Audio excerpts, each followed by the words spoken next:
के लिए हमारे पास जहाँ भी इतनी बारिश होती है वहाँ हम उनको भोजन पैकेट से लेकर के सुरक्षित स्थान पर ले जाने से लेकर के उनको रखने की सुविधा की दृष्टि से, उनको ट्रांसपोर्ट की दृष्टि से, फिर सड़कें टूटेगी तो उसकी रिपेयरिंग का पैसा मिलेगा, जानवर अगर मर गया तो उसका पैसा देते हैं, मनुष्य की जनहानि हुई है तो उसका भी पैसा आपदा के तहत देते हैं। अन्य आपदा की जो भी आवश्यकता है, अगर आदमी को बुलाना है तो बुला सकते हैं, NDRF SRF को बुलाना है उनको बुला कर के हम किया है। ये सौभाग्य कि इतनी अधिक बारिश होने के बाद भी जनहानि नहीं के बराबर। प्रशासन की तरफ से कोई व्यवस्था नहीं हो पाई है। पहले से मतलब इनको पता पड़ा है कि पहले से मौसम की विभाग की जानकारी को इनके पास सूचना आई थी, मतलब इसमें इन्होंने ढील बोल डाली थी। रात को तेज बारिश हो रही थी बहुत दिनों से, उसमें मकान में हम 4 लोग सो रहे थे, एक परिवार के मेरी माँ, बहन, मेरा छोटा भाई, और अचानक गिर गया मकान, उसमें हम दब गए। 3 बजे से सारी गाड़ियाँ रुकी पड़ी हैं। जो बच्चे NDA का पेपर देने के जाने के लिए दिल्ली जा रहे थे या इनको आगरा, मथुरा या दूसरे अपने परीक्षा केंद्रों पर पहुंचना था, वो बच्चे समय से नहीं पहुंच पाए और बच्चों को स्थगित अपनी जो परीक्षा स्थगित करते हुए या तो उन बसों को बस स्टैंड के माध्यम से या अपने निजी वाहन से जाकर उनको बड़े गंतव्य स्थान पर पहुँचना पड़ा। 45 हॉर्स पावर की मोटर लगेंगी और इस सारे पानी को बहुत ही क्षणों के अंदर बाहर निकाल देंगी। तब तक के लिए दीवार को हटा करके पानी की व्यवस्था की गई है, पंप लगाए गए हैं, एक पंप पहले लगा हुआ था, एक पंप की व्यवस्था और की गई है। मैं समझता हूँ कि नगर परिषद और जिला प्रशासन मिल करके क्षेत्र की जनता को किसी प्रकार की कोई तकलीफ नहीं होने देगा। सबसे आखिर में सीकर के सांसद थे, वहाँ बारिश में भरने वाले पानी को लेकर तत्काल राहत के इंतजाम पर बात कर रहे थे।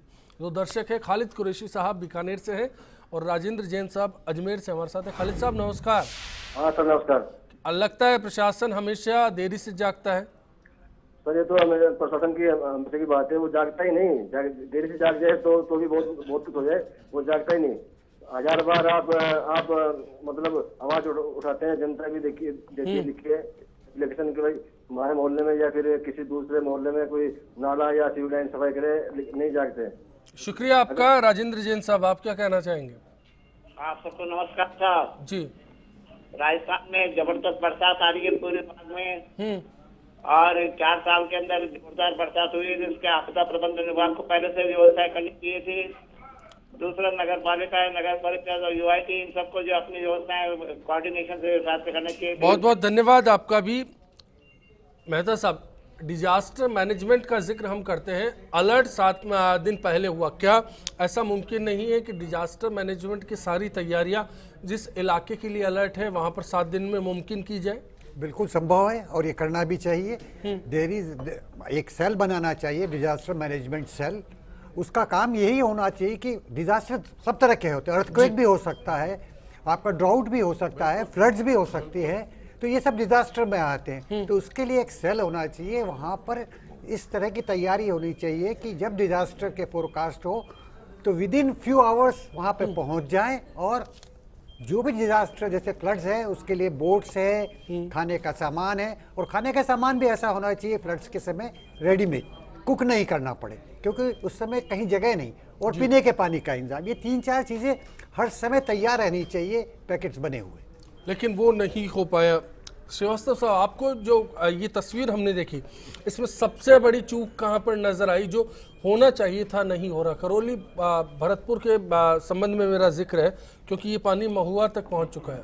देखिए, दौसा में सबसे बड़ी बात तो जैसे आपने बताया कि ये प्रिवेंटिव जो मेजर्स होते हैं, एक स्टैंडर्ड ऑपरेटिंग प्रोसीजर दिया हुआ है NDRF का रिलीफ के लिए, वो प्रोटोकॉल होता है एक किस्म का, वो सारी चीजें जैसे रेडीनेस की है, पहले से अगर तैयारी रखे, पहले तो फोरकास्ट ही सही है। अब आपने कहा क्लाइमेट चेंज से ये चीज हो गई, तो सडन जो चीजें 7 दिन पहले हुआ घटना, लेकिन उसको कम से कम तैयारी तो मैंने खुद ने न्यूज में पढ़ा है, 7 दिन पहले इस बारे में जिक्र किया गया था कि तो भारी बारिश है। जी हाँ, तो भारी बारिश आ रही है, तो उसके लिए सारा जो प्रोटोकॉल है उसके हिसाब से NDRF का है, हर चीज में लेट डाउन है कि आप ऐसे तैयारी रखिए, अगर उसको भी फॉलो करें, अगर नहीं भी करें तो भी प्रबंधन की बात है कि कैसे आप एंटीसिपेट करेंगे इस चीज को। Administration is the art of possible, जो चीज संभव है उसको अपने लेवल पे करना चाहिए। कटारिया साहब कह रहे थे पैसा दिया है, अब ठीक हो जाएगा, एंटीसिपेट करना चाहिए कि क्या होने वाला है उसके हिसाब से।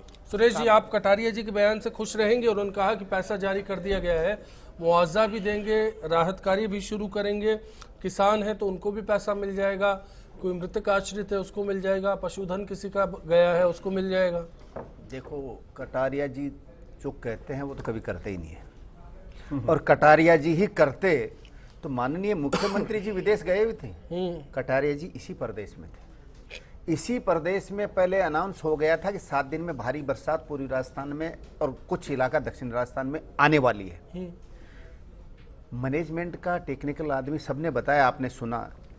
राजस्थान गवर्नमेंट ने कितनी बोट हायर की, कितना ऐसा सामान जो बारिश के अंदर लोगों को दिया जाएगा वो अरेंज किया, कितने गोताखोरों को अरेंज किया।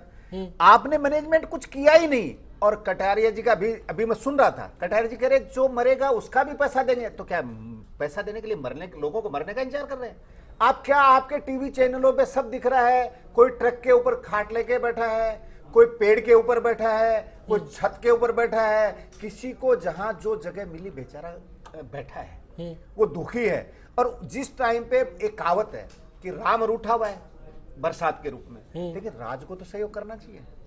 इसी पांचना बांध के लिए आपके चैनल पे एक बार बहस हुई थी गेट खोलने की।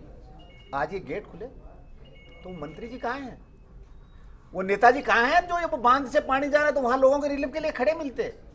बातें करना, काम करना, वो चाहे कोई भी गवर्नमेंट पूरी तस्वीर में लक्ष्मीकांत जी मैं आपका रुख करना चाहता हूं कि सेना के भरोसे सरकार रही है, प्रशासन को जगाना चाहिए था, लेकिन ऐसा नहीं किया गया।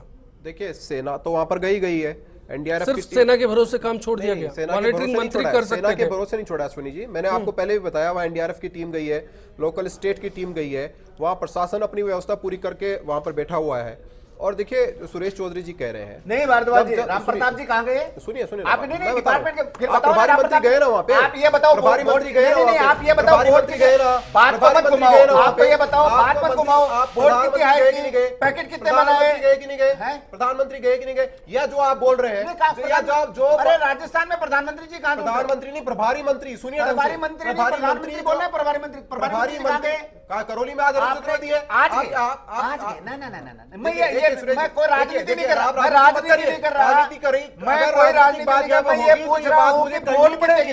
अगर राजनीति सरकार है, आप सरकार। चलिए सुरेश जी, भरतपुर में इसी बाढ़ के कारण कितनी मौतें हुई है, इसका जवाब दीजिए आप। किसका? आपके राज्य में भरतपुर में इसी बाढ़ के कारण कितनी मौतें हुई? आप आज की बात कर रहे हैं तो सरकार की रेस्क्यू टीम ने बेहतर काम किया है। सुरेश जी, लक्ष्मीकांत जी, सुरेश जी, लक्ष्मीकांत जी, दोनों को रोकना चाहूंगा, बहस को गलत दिशा में ले जा रहे हैं। मानचंद खंडेला साहब, मैं आपसे रिलीफ में क्या भेजा? पीएन मंडोला साहब, पीएन मंडोला साहब, राजनीति आप कर रहे हैं, मैं नहीं कर रहा, आप कुछ भेज नहीं रहे। चलिए मैं ब्रेक लूंगा, बहस को गलत तरीके में ओढ़ा जा रहा है। अगर ऐसा हुआ सुरेश जी, मुझे ब्रेक लेना पड़ेगा, ब्रेक ले रहे, लौटते ब्रेक के बाद। अडानी से बारिश 2 दिन आते बारिश हो रही है और नहर में पानी छोड़ दिया, ऊपर से प्रशासन भाई के सुना रहे हो।